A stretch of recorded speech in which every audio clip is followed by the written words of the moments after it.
La maison est tout entière peuplée, de formes gigantesques, tout entière, emplie de l'interminable lamentation des pleureuses. Insensible, froide, immobile, elle repose sur la blancheur des draps sous la lumière safran des cierges. Son visage semble couler dans du cuivre, plongé dans les ténèbres. Son corps est devenu une matière noire, dure. Je nais de ce catafalque de chair. Ils me marieront. Ils passeront à mon doigt une bague à l'effigie de la grande dame. Je perdrai l'espérance. Ils ouvriront pour moi les chambres oubliées. Ils y installeront des commodes ventrues, de vastes armoires où seront tassés des vêtements aériens mousseux.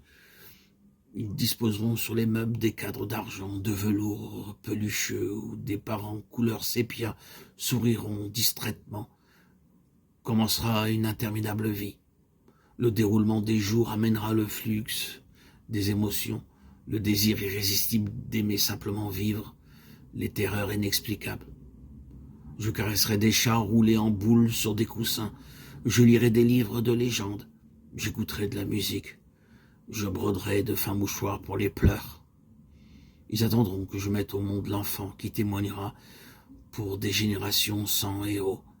Mais il demeurera en moi comme une paralysie. Je sentirai son absence en mon corps comme mon propre principe et ma propre fin.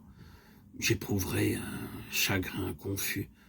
Cependant, je ne serai pas vraiment triste, debout, au seuil des portes. Je verrai revenir les garçons. Ils remonteront l'allée du jardin de la même démarche lourde et lente de leur père. Ils s'installeront dans la maison pour la vieilleuse. Ils auront perdu leur belle apparence de roi et de privilège de rire haut et clair. Ils deviendront inutiles, hélas. Ils redouteront la mort et marcheront dans mes pas. Ils n'existeront que par le souvenir que j'aurai gardé d'eux.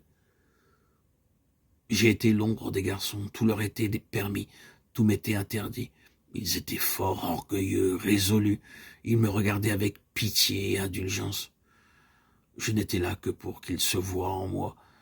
J'éprouvais un plaisir amer à me sentir rejeté par eux. Ils me parlaient avec des sons inarticulés, comme si j'étais un animal. Ils me disaient que je n'étais personne et que je n'existerais jamais. J'avais peur d'eux. Cette peur leur prêtait une puissance maléfique. Ils me semblaient tels des dieux, implacables, immortels. Le soir, ils me raconteront d'une voix qui sera l'écho des voix d'autrefois, leur aventure. Je les écouterai pour les apaiser, captives de la clarté des lampes, des étoffes entre les mains. Je deviendrai semblable aux femmes sombres qui portaient les clés et connaissaient les secrets des chambres. Les garçons ne seront plus que des figures d'argile. Dès l'aube ponctuelle aux disciplines journalières, je quitterai ma chambre.